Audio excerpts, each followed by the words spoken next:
Yesterday's video kicked off my first 24 hours in my 2-week voluntary self-quarantine. Today's video will be talking about the differences between voluntary self-quarantine, self-isolation, and social distancing. That said, let's get into it.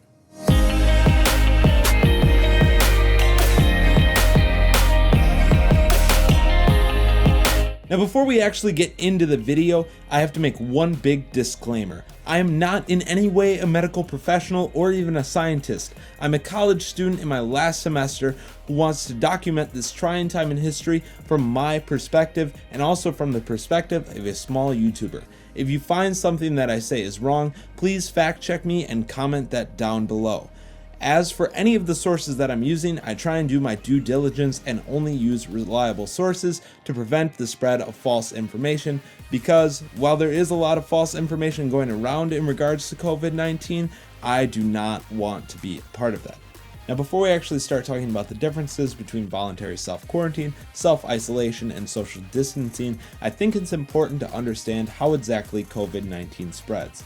So going to the CDC website on how COVID-19 spreads, we see that it is spread via person to person, between people who are in close contact with one another within about 6 feet, through respiratory droplets produced when an infected person coughs or sneezes. Don't cough or sneeze. These droplets can land in the mouths or noses of people who are nearby or possibly be inhaled into the lungs. But the big thing with COVID-19, which we'll be talking about, is right here. Can someone spread the virus without being sick? And this is why voluntary self-quarantine is so important. People are thought to be most contagious when they are the most symptomatic, the sickest. But some spread might be possible before people show symptoms. There have been reports of this occurring with this new coronavirus, but this is not thought to be the main way the virus spreads. So while this is not the main way the virus spreads, it is possible that me, someone who is not showing any signs of the virus at this point, could be spreading it to those around me unknowingly. Hence, I am in voluntary self-quarantine for the next remaining 12 days. Yikes. How easily the virus spreads. So some viruses are highly contagious, like the measles, and another factor they base it on is whether the spread is sustained. So the virus that causes COVID-19 seems to spread easily and sustainably in the community spread in some affected geographic areas, in which case I was in one of those affected geographic areas, San Diego in California. Now we're here. That's why I'm doing this series. That's why I'm talking about this. That's why I'm documenting this time in history from someone who is in voluntary self-quarantine. So with that understanding, I thought it would actually be fun to go back and take a look at the history of quarantine as a whole. So also on the CDC website, there is a page on the history of quarantine. And the practice began in the Middle Ages when when ships would be in a port where there was an infection running rampant and they would travel into a new place. They would have to actually wait outside of that new port for 40 days to see if anything would come onto the ship and be a threat to the new nation or new port wherever they were going. The Italian words for it, 40 giorni, means 40 days. And that's how they got the word quarantine. Fun. The US does have at its disposal some quarantine centers, as you can see here, that they can use to help prevent the spread of a highly contagious disease. Are they using these for the coronavirus as of now? No, I don't believe so. But if you know something that I don't know, comment down below. Now that we have a look at the history and an understanding of how the coronavirus spreads, let's actually see why taking these measures is important. And this graph here, you may or may not have seen on Facebook because people have been putting these as part of their profile picture, is from the New York Times, and it explains why without protective measures, our healthcare system would be overwhelmed by the amount of people coming in, and thus we'd have to make those terrible decisions, which they're making in Italy right now about who gets care, who doesn't. But with taking these protective measures, self-quarantine, isolation, and also social distancing, we can stay within the capacity of our healthcare system and all come out of this less impacted than we would if we didn't take any protective measures at all. So that said, now let's learn about the differences between self-quarantine and self-isolation. Going to the CDC website again, Right away, isolation separates sick people with a contagious disease from people who are not sick. So if you're isolated, you have the disease, the virus, the whatever.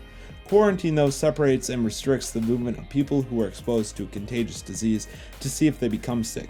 Me. So since I was in an area where I was highly susceptible to contracting the coronavirus, I'm now in quarantine to see if I get the virus. And as we learned earlier, coronavirus can spread without actually you showing any signs of the virus. So that's why this quarantine is so important, because if I in fact do begin to show signs, I would have been spreading it from the time I contracted the virus to the time I started showing symptoms, or at least I could be. Now, the things that I will be looking for as symptoms are a fever in excess of 100.4 degrees Fahrenheit, a cough, shortness of breath, and if that happens, I would call ahead before going to the doctor's office, tell the doctor of where I've been, and avoid contact with others, which I'm already doing, and do not travel while sick, which I just think is common sense, but they have to say it anyway. As for the prevention of the coronavirus as a whole, and for someone who's in voluntary self-quarantine, know how it spreads, which we do. Wash your hands, avoid close contact, stay home if you're sick, cover coughs and sneezes, wear a face mask if you are sick. If you are sick. If you are not sick, you do not need a face mask. And there is a shortage going on, so please save those for our healthcare professionals. Clean and disinfect, especially high-touch areas, yada, yada, yada. We see it here. Now, the challenge is, especially for someone like me, I'm in a household with my mom currently because I had to move back home from my college, who is not letting me stay there at this time. So, even though I'm in this space with her, I have to avoid her and make sure things stay clean. So that means if I go to the bathroom, making sure that I wash my hands, use a separate towel and a separate sink from her. If I'm eating, taking the plate from eating the food and just shoving it right in the dishwasher so she doesn't have to deal with it.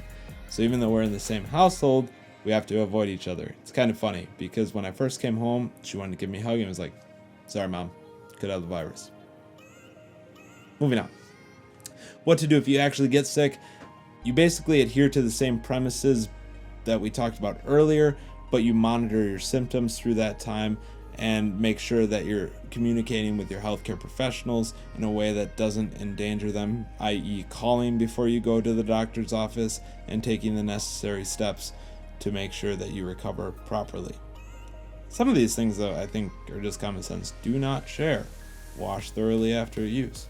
Cover your cough. Call ahead. I think a lot of preventing the spread of the coronavirus is just common sense at the end of the day, which transitions well into our last topic, social distancing. Now, the Cleveland Clinic has a great article of understanding quarantine, isolation, and social distancing in a pandemic. If we go down, yada, yada, yada, social distancing involves avoiding large gatherings. If you have to be around people, keep 6 feet away from people. In layman's terms, it's about 2 shopping carts. Social distancing is pretty much just like using common sense. We don't realize how interconnected we are until we are asked to avoid people. It also goes on to talk about mass gatherings in congregate settings.